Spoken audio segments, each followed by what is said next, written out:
হাঁটি হাঁটি পা পা করে আবারও আমাদের সামনে একবার সন্নিকটে চলে আসলো পবিত্র মাহে রমজান।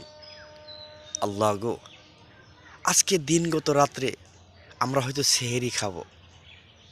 তোমার বাজেটে হয়তো আজকের দিনগত রাত্রেও আজকের দিনেও অনেকে তুমি এই দুনিয়া থেকে নিয়ে যাবে, অনেকে মৃত্যুবরণ করবে। আল্লাহ গো, তোমার দুটি কুদরতি পা ধরে বলি, তোমার রহমতের দুটি পা ধরে বলি, এই পবিত্র মাহে রমজান যেহেতু তুমি একবার সন্নিকটে দিয়েছ আল্লাহ, এই রমজান থেকে তুমি আমাদেরকে মাহরুম করিও না। এই রমজান থেকে তুমি আমাদেরকে দূরে রাখিও না। এই রমজানকে পুরো 30টি রোজাইকে তুমি রাখার তৌফিক দান করো আল্লাহ। পুরো 30টি রোজাকে তুমি আমাদেরকে রাখার তৌফিক দান করে দিও। তোমার প্রতিটি মুসলমান নরনারী তোমার প্রিয় রাসূল উম্মতকে এই পবিত্র 30টি রোজা রাখার তৌফিক দান করে দিও আমাদেরকে।